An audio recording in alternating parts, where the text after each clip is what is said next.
He came back home thinking nothing a chant.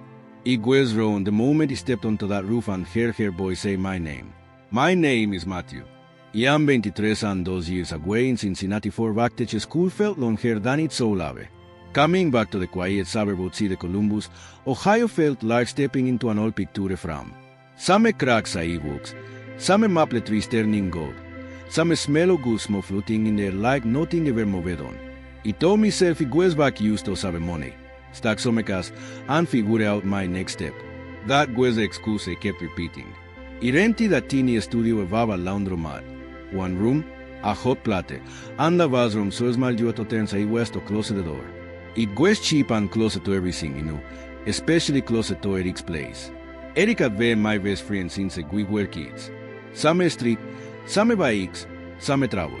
I still live in the house we grew up hanging around. The days I in my list, he texted me. The roof took a beating in the last storm. Come fix it and you by the bear. He grabbed my tool belt and walked over. The house looked smaller than I remember. With the siding, black shutters. The porch swing steel cracked when no one sat on it. Eric met me in the driveway wearing an old Ohio State hoodie, smiling like he had never left. We climbed up on the roof and fell into that easy silence you only get with someone who knows you without trying. The sun was sick. My shirt stuck to my back. Sweat rolled down my neck. We stopped for water and that was when she came outside. Sandra, Eric's older sister. He had not seen her in years. Back then, I felt untouchable. Perfect car, perfect smile, the kind of girl everyone noticed but pretended not to. I remember her grabbing Goody when he left for school. Sandra's son, already moving forward. Now she stood barefoot in the grass, wearing an oversized cream sweater that slipped off one shoulder. No makeup, no sunglasses, used her natural face in a calm smile that felt quieter than I remembered. She held 2 glasses of iced lemon water. She handed one to Eric. Then held the other out to me. Hey, stranger, she said. Welcome home. Our fingers brushed when he took the glass used for a second. Still, my chest tightened like he had missed a step on the ladder. Eric drank his water and went right back up to work. Sandra stood where she was, watching me like she was trying to understand something. He wiped my forehead with my shirt and reached for more shingles. He could feel her eyes on me without looking. You filled out, I said, almost to herself. He laughed, awkward and quick. Lauline equipment will do that. She did not laugh back. She kept studying me like she was comparing the man in front of her to the voice I used to tease. You really chan, she said. Then, like it was nothing, I added. I'd totally go out with you now. My mare slipped in my hand. My heart skipped hard enough to scare me. Eric was on the other side of the roof, unaware. Sandra did not smile or laugh. She held my eyes for one moment, then turned and walked back inside. He stood there frozen, water glass in one hand, shingles in the other, her words hanging in there like smoke. The rest of the afternoon blurred. We finished at the hub. We drank beer on the porch.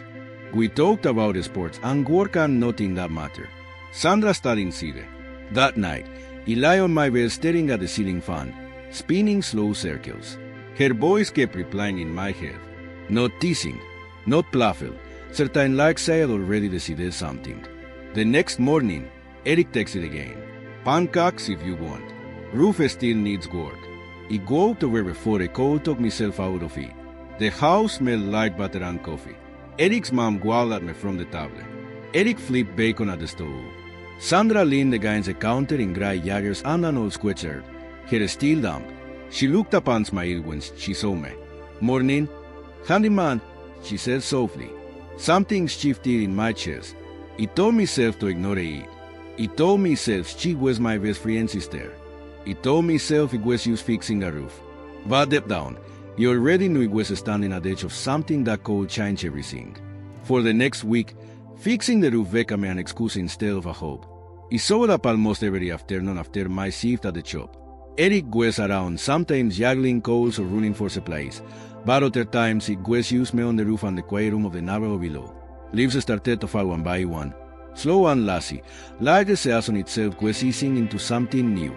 Sandra started finding reasons to be outside. At first, it was small things. Watering the flowers along the fence, Racking leaves I did not really need racking. Sitting on the porch steps with a mug of coffee, watching me work without saying much, y pretendendo to notice how often my eyes drifted toward her. Then one afternoon, she dragged an old chair into the sala and sat down with a sketchpad on her lap. Her pencil moved fast, confident.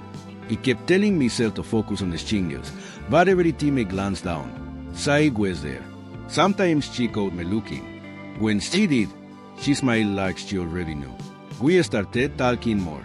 Nothing serious at first.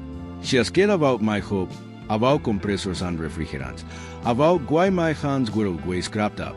He asked about her sketches, why she drew so many rooms filled with plants and light. She told me she studied interior design, worked for a firm downtown, then left when it stopped feeling like hers. Now she freelanced, set her own hours, chose her own projects. In there, she said once, handing me a cold bottle of water somewhere he could breathe. He told her about Cincinnati, about moving apartments every year, about the girlfriend who said long distance was so hard, about the night my car slid on Black Ocean, y realized he was tired of pretending y had it all figured out. She listened without interrupting. Just watched me with her chin resting on her hand. You're not the kid who said to glue in our class anymore, I said. You're solid. The word landed heavier than its old ave. Solid, like something you call a stand on. The looks lasted longer after that. The conversation stretched later into the evening. Eric started noticing, even if he did not say anything. He raised an eyebrow when he lingered in the kitchen or when Sandra laughed a little too easily at something he said. Then Ryan saw it up. It was on the roof when the silver car pulled into the driveway. Clean, shiny, too expensive for the street. A guy stepped out wearing press pants and a jacket that did not belong in a driveway full of leaves. A large bouquet of white flowers. Sandra came out to meet him. She had tan jeans that fit just right, a soft blouse, her hair down. Ryan handed her the flowers like it was making a point. She took them polite but distant. When he leaned and took his hair, she turned her head just to know that his lips missed. He felt something twist in my chest. Ryan glanced up and saw me on the roof. His smile tightened. He slid his arm around her waist and led her toward the porch. She did not pull away, but she did not lean either. He stood on the roof longer than he did, hammering nails that did not matter. When he finally climbed down, the car was gone. Sandra was kneeling in the garden, tearing hairs with more force than necessary. You okay? He asked. She did not look up. He thinks flowers fix things. Do they? She laughed once, sharp and tired. Not when the problem is truth. He wanted to ask more. He did not. Some things felt too close to touch. That night he barely slept. He kept seeing Ryan's hand on her waist, kept hearing the quiet edge in her voice. He told himself to back off, told himself it was complicated, told himself she was not meant to think about. But the truth was it already was. The party happened that Saturday. Family, neighbors, kids running around, smoke from the grill hanging low. He stayed busy helping Eric, keeping my hands occupied. Sandra arrived late, carrying a bottle of wine, wearing a dark sweater that fell used to her shoulder. When she saw me, her eyes illuminated for a second on her than necessary. Later, he ducked inside for a drink, and found her alone in the kitchen. She was rinsing a glass, sleeves pushed up, freckles visible under the light. Ryan texted. She said quietly, "He wants to talk again." He stepped closer before thinking. "Do you want to?" She shook her head. Edo is not here. No. He looked at her. Really looked at her. Tired eyes. A strong posture. Someone who had been caring too much for too long. What do you want? He asked. She met my eyes. Peace. Before I could stop myself, he reached out and caught her wrist gently. She did not pull away. Her pulse jumped under my fingers. For 1 second, the whole world narrowed to that small space between us. Then someone burst into the kitchen, and the moment shattered, but the line had already been crossed, and he knew there was no going back. The fallout did not go out. Those days later, Eric cornered me in his garage, the same place we used to hide as kids, sitting on overturned buckets, dreaming about getting out of this town someday. Now it smelled like oil and dust and anger. Shut the doorway into ese, slow and heavy. He saw the messages. He said, No greeting, no smile. My stomach dropped, but my hand stayed steady. He held up his phone. My name on the screen. One line, one word. He could not pretend anymore. It's not what you think, he said. Then explain it, except because it looks like my best friend sneaking around with my sister. It took a breath. It wasn't planned. It didn't push anything. It just happened.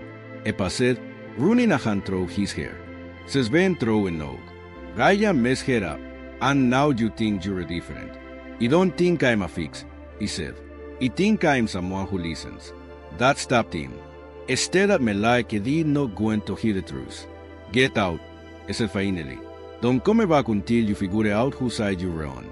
He left without another word. Sandra disappeared after that.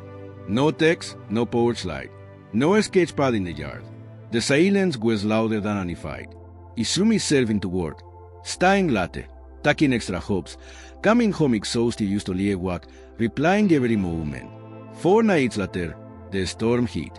Rain slammed against my window just after midnight. Wind howled through the street.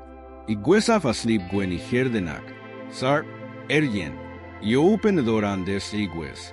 Sandra stood shook from head to toe, her plaster to her face, holding a small bag like it was only solid thing left. Her eyes were red, but her voice was steady. "He can't stay there," she said. Ryan saw it up again. Eric wanted to talk to me. He stepped aside without thinking. She walked in, dripping rain onto the floor, filling the room with the smell of gutters and something familiar that felt like home. He wrapped a towel around her shoulders. She did not move, just looked at me. "You make me feel calm," she said quietly. "Like you don't have to be anything else." The words hit harder than any argument. "We can leave," he said, "just for a few days somewhere quiet." She stared at my face. Then nodded once. We drove through the storm. The town fading induese. Headlights cutting through the dark. She reached for my hand on the console and the it. The motel by the lake was nothing special. Peeling paint, buzzing neon sign, but the door locked and the world stalled outside. The first morning, we walked over sun water instead of shouting and pressure. We drank back coffee and laughed about it. We walked along the shore throwing stones and talking about nothing important. For the first time, everything felt simple. On the second night, sitting by the water, she leaned into me. "You don't want to hide," she said. "You don't want to run." Then we wanted, he told her. We go back together. She was quiet, then nodded. When we returned, he went to see Eric alone. He listened. He did not smile. He did not yell. He used warned me to be careful with her hair. That evening, Sandra came to my place with dinner in her hands and nerves in her eyes. We were not a secret anymore, she said. He crossed the room and pulled her closer. For the first time, the kiss did not feel like a risk. It felt like a beginning. The quiet after everything settled felt strange at first. Not empty, not heavy, just honest. Sandra stayed the night, not because we planned it, but because neither of us wanted to pretend we were still unsure. We had the cold leftovers on the small counter, perfect, leaning into each other like it was natural, like it had always been waiting. In the morning, light slipped through the thin curtains of my studio. Sandra sat on the edge of the bed wearing my old sweater, sketching on a scrap of paper she found in my toolbox. I watched her without hiding it. "What are you drawing?" he asked. She smiled without looking up, something that feels safe. That word stayed with me all day. Erica yelled that afternoon. He did not apologize. He did not joke. He just said he wanted to talk. We met at the park where we used to play ball as kids. The swing still cracked. The trees still leaned the same way. "You don't like how this started," he said. "But it's here now. Says lighter, and that matters." He nodded. He wanted to hit her. He looked at me for a long moment, then held out his hand. He took it. It was not forgiveness, not fully, but it was a start. That night, Sandra and I walked through the neighborhood together. The air was cold. The street lights flickered on one by one. She slipped her hand into mine like it belonged there. He spent so long choosing what kept everyone else calm. She said, "He forgot about my own air.